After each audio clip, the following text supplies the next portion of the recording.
Aujourd'hui, prenons le temps d'étudier la parole de Dieu avec le sermon intitulé « La Bible et les faits ». Parfois, nous entendons des gens dire « La Bible n'est pas scientifique et n'est pas basée sur des événements réels, alors elle est inacceptable ». Même parmi les croyants en Dieu, il y a une incertitude quant à savoir si le contenu de la Bible est vraiment factuel. Par conséquent, ils se trouvent parfois incapables de faire confiance à ces enseignements ou de les accepter. Alors, examinons d'abord comment la Bible est construite en allant à 2 Timothée chapitre 3, verset 12.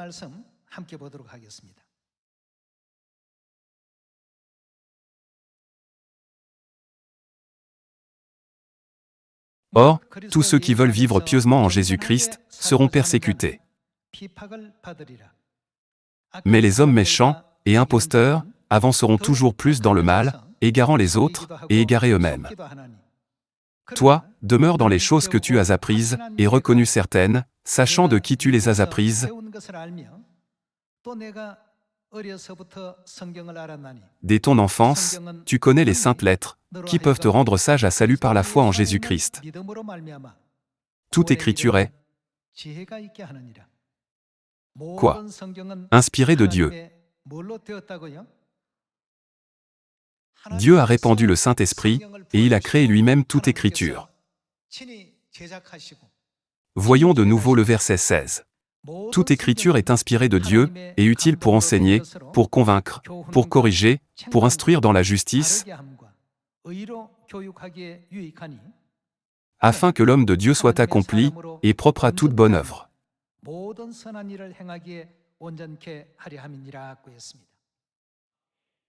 Frères et sœurs, par qui la Bible a-t-elle été écrite? Cela nous enseigne clairement que ces paroles de la Bible ont été écrites par des gens qui ont été inspirés du Saint-Esprit de Dieu.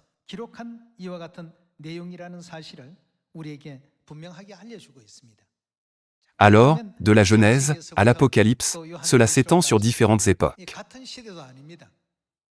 Bien qu'il y ait des gens qui étaient actifs à peu près à la même époque, la majorité sont de générations différentes. Tous ces contenus, écrits sur une longue période sous l'inspiration de Dieu, sont unifiés et clairement prophétisés, sans aucune divergence. Même s'ils venaient d'endroits différents, avaient des métiers différents, vivaient dans des endroits différents et existaient à des époques différentes, Dieu nous a clairement fait comprendre, à travers la Bible, pourquoi l'humanité est venue sur cette terre et vers quoi nous nous dirigeons.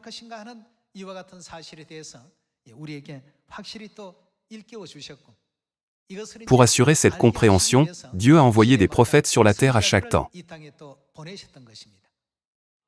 Il est écrit, toute écriture est inspirée de Dieu. En d'autres termes, 2 Timothée chapitre 3 nous fait clairement savoir que toute écriture a été écrite conformément à la volonté de Dieu. 2 Timothée chapitre 3 est écrit dans la version traduction française modèle comme suit. Toutes les affaires qu'on a écrites dans la parole de Dieu sont sorties de la bouche de Dieu et sont bonnes pour enseigner les gens, pour leur montrer leurs fautes, pour les corriger,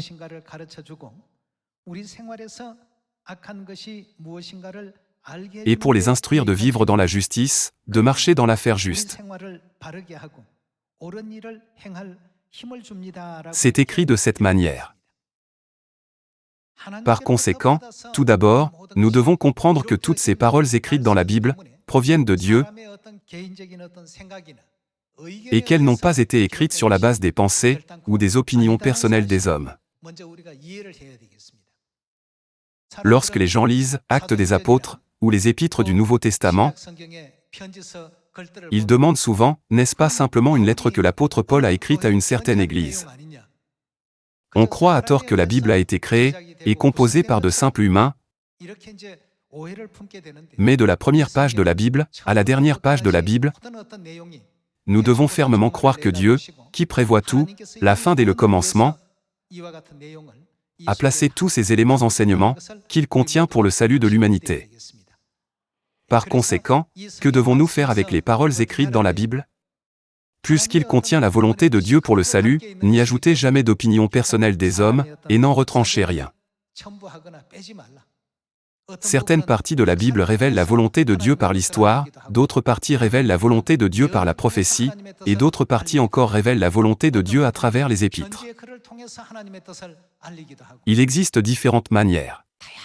Pourtant, nous ne devons jamais oublier que ces paroles ont été écrites dans la Bible par Dieu, pour aider l'humanité à le comprendre et à chercher la vérité.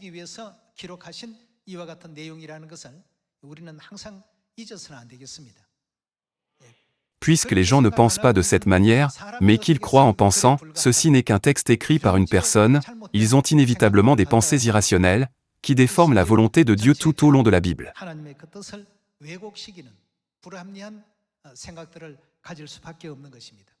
Pour cette raison, avec le temps, le christianisme décline, et la parole de vie de Dieu disparaît, non seulement en Europe, mais aussi en Amérique du Nord et du Sud, et même dans les nations du monde entier, ce qui est véritablement déplorable. Voyons ensemble 2 Pierre chapitre 3, verset 14.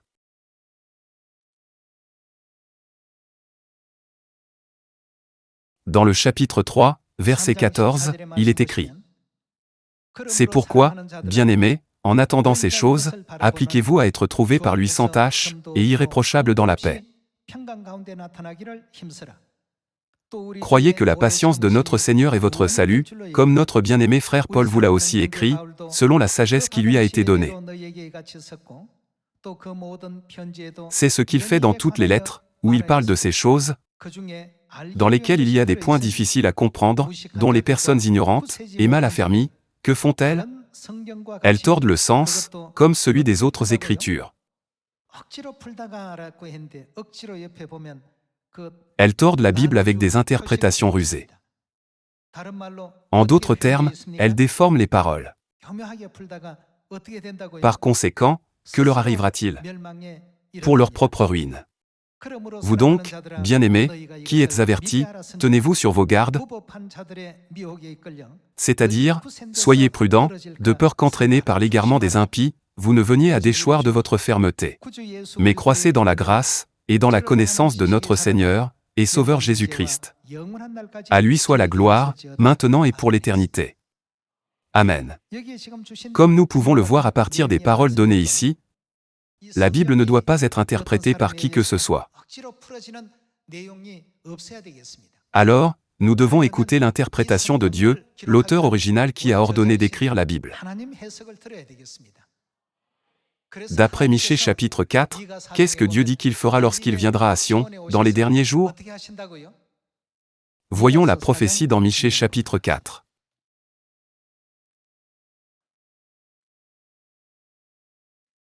Les paroles de Michée chapitre 4, verset 1 disent: « Il arrivera, dans la suite des temps, que la montagne de la maison de l'Éternel sera fondée sur le sommet des montagnes, qu'elle s'élèvera par-dessus les collines, et que les peuples y afflueront.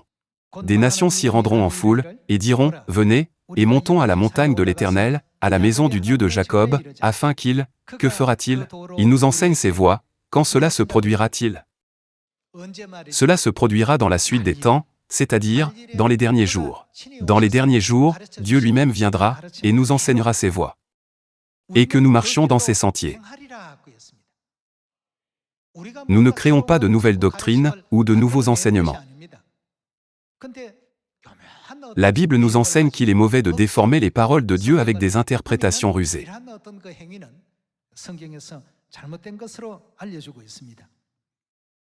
Voyons à nouveau dans le verset 2. Il est écrit: « Car de Sion sortira la loi, et de Jérusalem la parole de l'Éternel. » Dans les derniers jours, nous devons apprendre directement de Dieu. N'est-ce pas pourquoi il est écrit dans Hébreux chapitre 9, verset 28, qu'il viendra une seconde fois pour le salut de ceux qui l'attendent? Alors, comment Dieu, qui est venu une seconde fois, a-t-il expliqué l'autorité de la Bible? Il a dit que la Bible n'est pas une invention, mais une description factuelle de choses qui s'accompliront certainement. Les gens disent: « Je reconnais l'autorité de la Bible, mais ils ne célèbrent pas la Pâque mentionnée dans la Bible, n'est-ce pas? Observent-ils le jour du sabbat? Non. Jésus a dit: « Ces gens m'honorent des lèvres, mais leur cœur est éloigné de moi. » Retirez-vous de moi, vous qui commettez l'iniquité. Ne les a-t-il pas rejetés de cette manière? De leurs lèvres, ils disent, la Bible est un livre, auquel il faut croire, mais en réalité, ils n'y croient pas. Cependant, nous ne devons pas être comme eux. Dieu nous a donné la Bible afin d'ouvrir le chemin du royaume des cieux, de corriger toutes nos mauvaises actions et nos mauvaises pensées, et de nous conduire sur le chemin du salut. N'est-ce pas pourquoi Dieu nous a donné la Bible? Alors, confirmons d'abord que la Bible est factuelle. Allons à Job chapitre 26. Dans Job chapitre 26, verset 7, il est écrit: Il étend le septentrion sur le vide, il suspend la terre sur le néant. Terre désigne ici la planète Terre. Où a-t-il suspendu cette terre? Sur le néant. Le point le plus important ici est le passage où il est enseigné que la terre est suspendue sur le néant.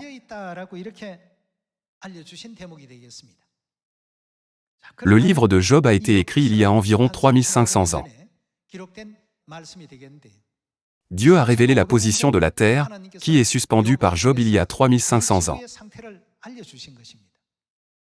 La loi de la gravitation universelle, indiquant que la Terre est suspendue sur le néant,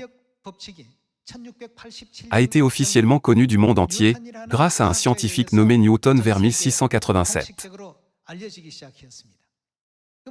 Alors, qu'est-ce que les gens avant cette époque pensaient de la position de la Terre? Les gens croyaient que la Terre s'était formée sur le dos d'un éléphant géant et que les gens vivaient dessus. La Terre est ronde. La Terre est suspendue dans l'espace. C'était au-delà de l'imagination à l'époque. Cependant, maintenant, tout le monde ne croit-il pas que la Terre est suspendue sur le néant? De nos jours, des instruments scientifiques comme les satellites artificiels volent dans l'espace, en capturant des images de la Terre.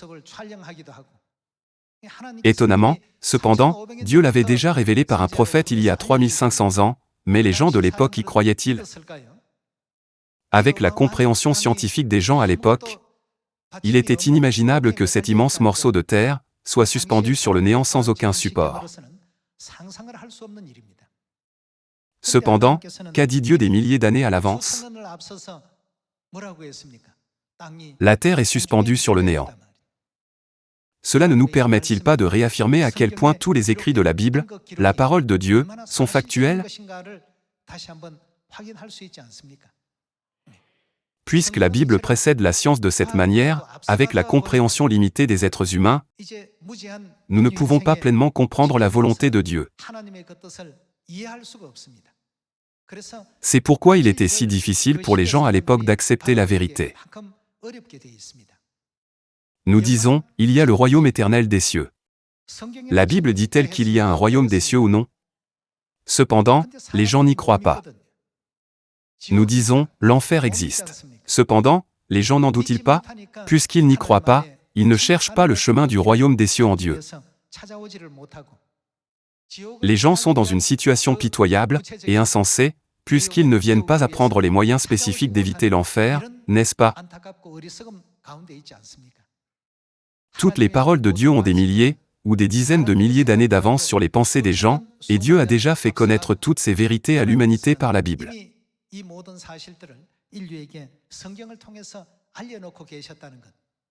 Regardons Job chapitre 36, verset 24. Dans le chapitre 36, verset 24, il est écrit: « Souviens-toi d'exalter ses œuvres, que célèbrent tous les hommes. Tout homme les contemple, chacun les voit de loin. » Verset 26. Dieu est grand, mais sa grandeur nous échappe, le nombre de ses années est impénétrable. Il attire à lui les gouttes d'eau, il les réduit en vapeur, et forme la pluie, les nuages la laissent couler, il la répand sur la foule des hommes.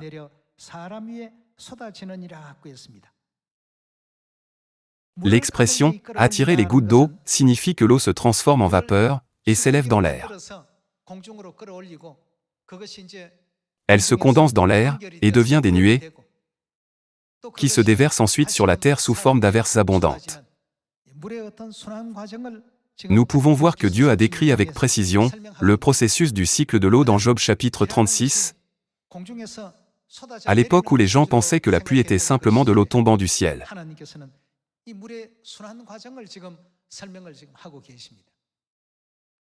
C'est au XVIIe siècle que l'humanité a commencé à s'intéresser scientifiquement au cycle de l'eau et a établi la théorie. Par conséquent, la parole de Dieu a en effet toujours des milliers d'années d'avance sur la compréhension scientifique de l'humanité. Si c'est écrit dans la Bible de cette manière, nous devons l'accepter comme vérité en croyant que la Bible est factuelle. À l'époque, les gens auraient forcément demandé « Comment l'eau monte-t-elle au ciel ? Je n'ai jamais vu l'eau monter. Ce doit être un mensonge. Je ne peux pas y croire. » Ce n'est qu'il y a 400 à 500 ans, au XVIIe siècle, que les gens ont commencé à découvrir et à prouver scientifiquement que l'eau monte en fait vers le ciel. Cependant, Dieu avait déjà écrit ces paroles par les prophètes il y a 3500 ans, n'est-ce pas? La raison pour laquelle je veux partager cela avec vous aujourd'hui est que tout ce qui est écrit dans la Bible est en effet vrai, et nous devons y croire comme tel. À ce moment-là, les gens n'y croyaient peut-être pas, mais le moment venu, tout le monde réalisera, c'était vraiment réel. La Bible a vraiment écrit les événements tels qu'ils se produiraient. Aujourd'hui, je vais vous donner quelques exemples compréhensibles pour votre confirmation. Ésaïe était un prophète qui a été appelé environ 700 ans avant que Jésus ne vienne. Dans Ésaïe chapitre 53, il est écrit de manière très détaillée au sujet du Messie, qui viendrait sur la terre 700 ans plus tard. Voyons Ésaïe chapitre 53, verset 1.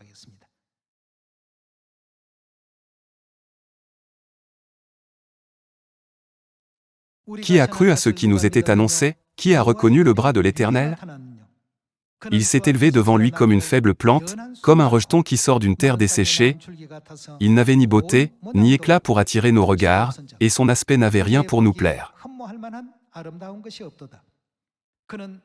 Méprisé et abandonné des hommes.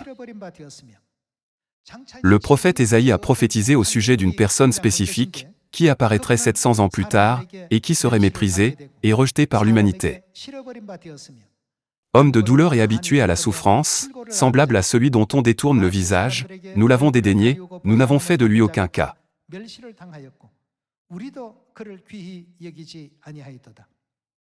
Verset 4. Cependant, ce sont nos souffrances qu'il a portées, c'est de nos douleurs qu'il s'est chargé, et nous l'avons considéré comme puni, frappé de Dieu, et humilié. Mais il était blessé pour nos péchés, brisé pour nos iniquités, le châtiment qui nous donne la paix est tombé sur lui, et c'est par ses meurtrissures que nous sommes guéris.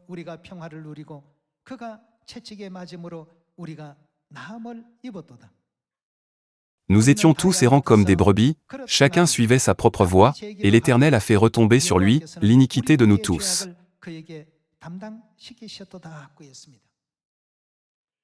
De cette manière, Dieu a fait écrire à l'avance par le prophète Ésaïe tout ce qui se produirait 700 ans plus tard.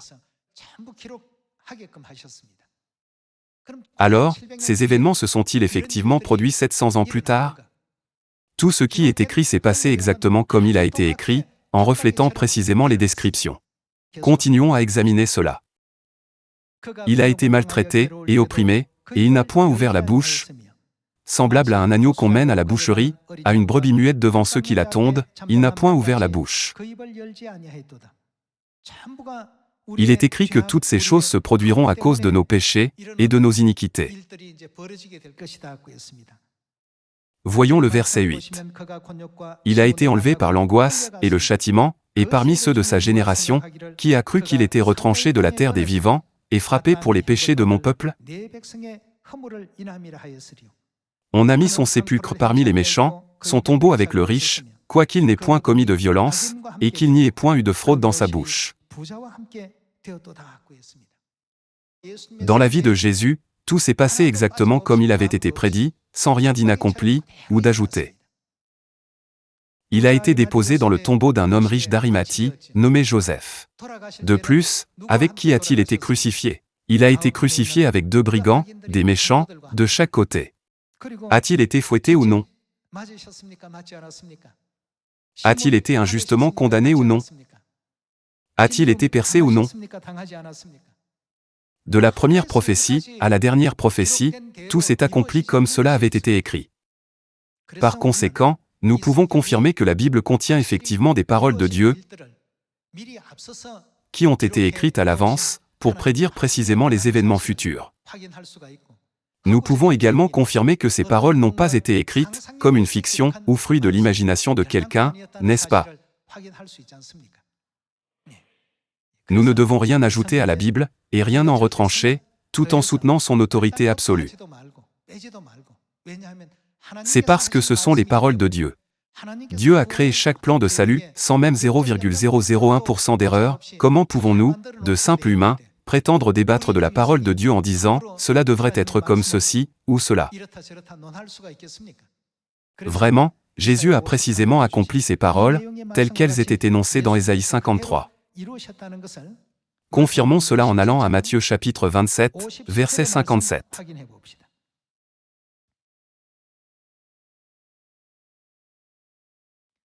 Le soir étant venu, arriva un homme riche d'Arimathée, nommé Joseph. Le fait qu'il est un homme riche est souligné ici, qui était aussi disciple de Jésus. Il se rendit vers Pilate et demanda le corps de Jésus. Et Pilate ordonna de le lui remettre. Joseph prit le corps, l'enveloppa d'un linceul blanc et le déposa dans un sépulcre neuf. C'était le sépulcre de qui? C'était le sépulcre de l'homme riche Joseph, qu'il s'était fait tailler dans le roc. Puis il roula une grande pierre à l'entrée du sépulcre, et il s'en alla. La prophétie écrite dans Ésaïe chapitre 53, s'est-elle accomplie 700 ans plus tard ou non? Oui, cela s'est accompli. Il y a également la prophétie, on a mis son sépulcre parmi les méchants. Confirmons cela dans Luc chapitre 23. Luc chapitre 23, verset 39.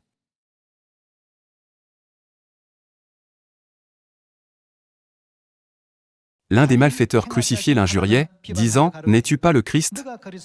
Sauve-toi toi-même, et sauve-nous. » Mais l'autre le reprenait, et disait « Ne crains-tu pas Dieu, toi qui subis la même condamnation? » Maintenant, d'après le verset 39, qui a été crucifié là-bas? C'était l'un des malfaiteurs. D'après Ésaïe chapitre 53, parmi qui a-t-on mis son sépulcre? On a mis son sépulcre parmi les méchants. Il y avait un brigand de chaque côté de Jésus. Le brigand à droite confessa ses péchés, espérant être pardonné, et dit à Jésus, « Souviens-toi de moi, quand tu viendras dans ton règne. » En revanche, nous pouvons voir la scène, où le brigand du côté gauche a calomnié, et s'est moqué de Jésus.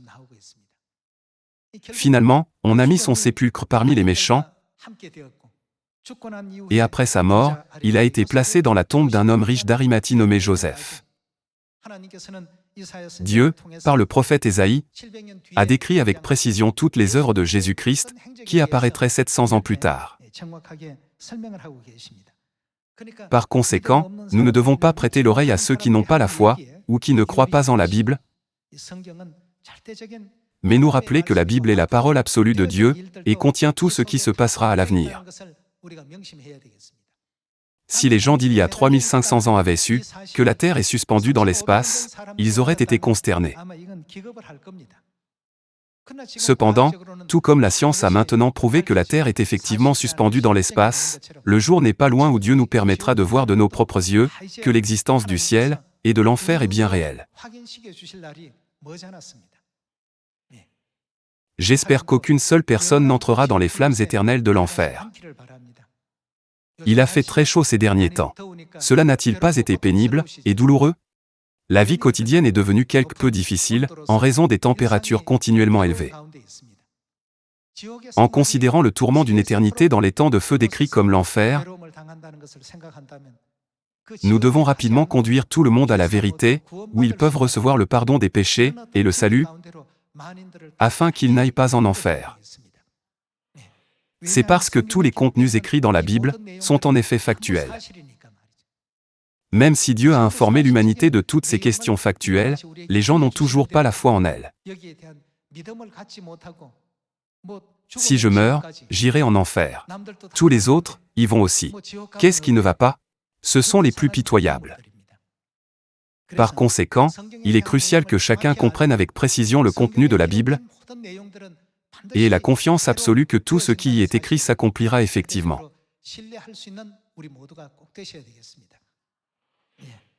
Ouvrons Jean chapitre 19. La prophétie dans Ésaïe chapitre 53, qui déclare que Jésus serait percé d'une lance, s'est également accomplie. Jean chapitre 19, verset 33. S'étant approché de Jésus, et le voyant déjà mort, ils ne lui rompirent pas les jambes, mais un des soldats, qu'a-t-il fait? Lui perça le côté avec une lance, et aussitôt il sortit du sang et de l'eau. Celui qui l'a vu en a rendu témoignage, et son témoignage est vrai, et il sait qu'il dit vrai, afin que vous croyiez aussi. Ces choses sont arrivées, afin que l'Écriture soit, quoi? Afin que l'Écriture soit accomplie, aucun de ces os ne sera brisé. C'était l'accomplissement de la prophétie. Et ailleurs l'Écriture dit encore, ils verront celui qu'ils ont percé. En regardant les paroles écrites ici, cela nous rappelle Ésaïe chapitre 53, il était blessé pour nos péchés, brisé pour nos iniquités.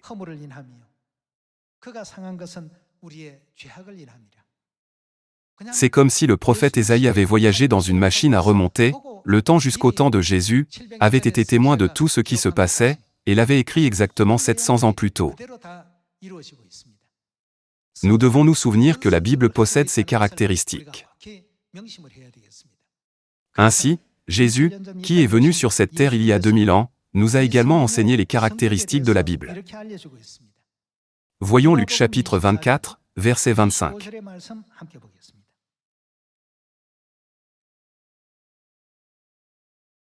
Chapitre 24, verset 25. Alors Jésus leur dit, ô hommes sans intelligence, et dont le cœur est lent à croire tout ce qu'ont dit les prophètes. Ce serait beaucoup plus facile s'ils y avaient cru absolument, mais ils en doutaient en pensant, devrais-je y croire ou non? Alors Jésus a dit, que vous êtes insensés. Ne fallait-il pas que le Christ souffre ces choses, et qu'il entre dans sa gloire? Et, commençant par Moïse, et par tous les prophètes, il leur expliqua dans toutes les Écritures ce qui le concernait. Nous devons être convaincus dans notre cœur de tout ce qui est écrit dans la Bible. Il n'est pas nécessaire d'hésiter dans notre croyance. Confirmons cela par un autre enseignement dans Matthieu chapitre 26.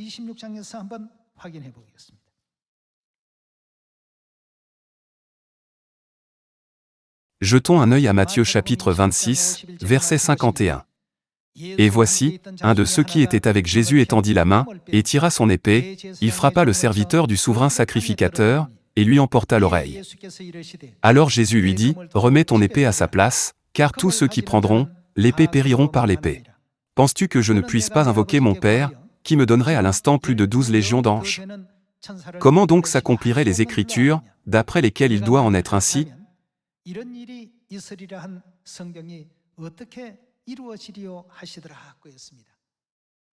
Qu'a dit Jésus sur les prophéties de la Bible? N'a-t-il pas reconnu que tout ce qui est écrit dans la Bible vient de l'Esprit de Dieu et doit s'accomplir exactement comme cela est écrit?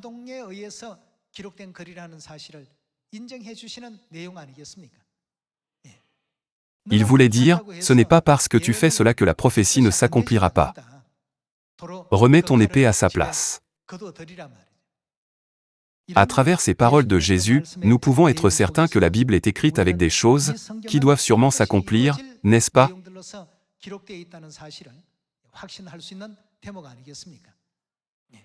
Alors, que dit Apocalypse chapitre 21, sur le royaume des cieux où nous allons?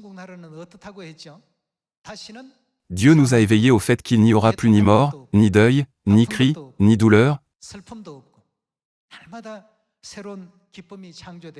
et nous a également rappelé que de nouvelles joies seront créées jour après jour, de sorte que notre vie débordera de joie. Ne nous a-t-il pas éveillés à ce fait? Dans Apocalypse chapitre 22, versets 4 à 5, comment est-il dit que nous vivrons éternellement dans le royaume des cieux? Ils régneront au siècle des siècles. Dieu nous a éveillés aux choses qui se produiront dans l'avenir. Nous pouvons confirmer que tout ce qui est écrit dans la Bible, que nous avons vu jusqu'à présent, est un événement qui aura sûrement lieu à l'avenir. Le royaume éternel des cieux, le nouveau ciel et la nouvelle terre n'est pas loin dans le temps. Par conséquent, ne perdons jamais l'espoir du ciel. Peu importe la splendeur de la gloire que Satan présente sur cette terre, Jésus n'a-t-il pas surmonté cette tentation? Satan lui a montré la gloire de toutes les nations du monde et a dit « Prosterne-toi devant moi ». Cela signifie essentiellement se soumettre à lui. Il a dit à Jésus de se soumettre et de lui obéir, mais qu'a dit Jésus? « Retire-toi de moi, Satan. Tu adoreras le Seigneur, ton Dieu seul. » Tout comme Jésus nous a enseigné, ce que nous devons servir sur cette terre n'est ni la richesse, la renommée, la connaissance, ni rien d'autre. Seul Dieu devrait être l'objet de notre culte. La Bible nous dit clairement que le ciel et l'enfer existent. L'existence du royaume des cieux est une vérité et un fait. Il en est de même pour l'enfer. Par conséquent, nous tous allons faire des efforts et à travailler dur pour partager la belle et gracieuse parole de Dieu avec notre famille physique, nos amis, nos connaissances et nos voisins physiques, afin que cette année devienne une année remplie de grâce.